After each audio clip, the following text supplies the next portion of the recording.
Salam Bapak Ibu, apa kabar semuanya hari ini? Hari ini kita akan berbicara tentang pertobatan.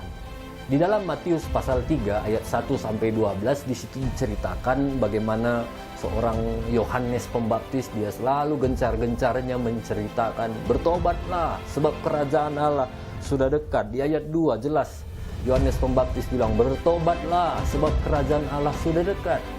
Kita perlu bertobat semua Bapak Ibu.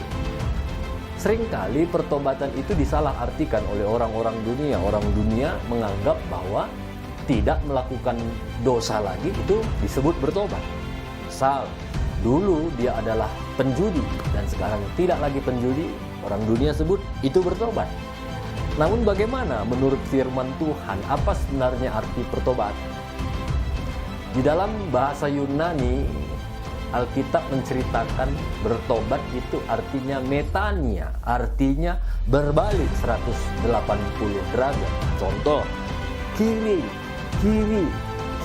kanan, kiri, metania, gerak, langsung berbalik 180 derajat. Itulah metania, itulah bertobat, berbalik 180 derajat dari hidup yang lama kepada hidup yang baru. Nah, Bapak Ibu, biarlah kita juga sama melakukan pertobatan seperti prinsip firman Tuhan. Mungkin dulunya pelit. Kita harus metania, gerak. Nggak cukup hanya berbalik, kita harus melakukan lagi kebiasaan baru. Suka memberi, suka menolong orang. Itulah bertobat menurut firman Tuhan. Dan biarlah Bapak Ibu hari ini kita terus bisa mengalami pertobatan tiap-tiap hari. Dan di ayat 8 jelas sekali, jadi hasilkanlah buah yang sesuai dengan pertobatan. Salah satu bukti kita bertobat, selalu ada buah yang keluar dari hidup kita. Mungkin itu buah kasih, buah sukacita, buah kesabaran, buah penguasaan diri. Dan yang pasti, buah-buah itu akan bisa dinikmati oleh orang banyak. Dan ada satu peringatan Tuhan yang terakhir di ayat 12. Alat penampi sudah di tangannya, sudah di tangan Tuhan.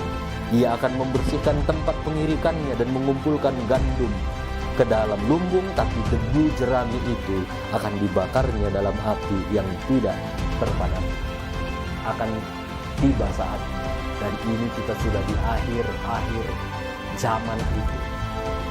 Penampi sudah ada di tangan Tuhan, dan Tuhan akan memisahkan mana yang orang-orang yang bertobat, mana yang tidak bertobat. Yang bertobat masuk ke dalam lumbung Tuhan atau kerajaan surga. Tidak bertobat masuk ke dalam api, yang panas untuk dibakar. Karena itu Bapak Ibu, marilah kita sama-sama bertobat. Tuhan mengasihi kita semua, sebabnya Dia peringatkan kita selalu lewat firman-Nya. Tuhan memberkati kita, selamat bertobat. Haleluya.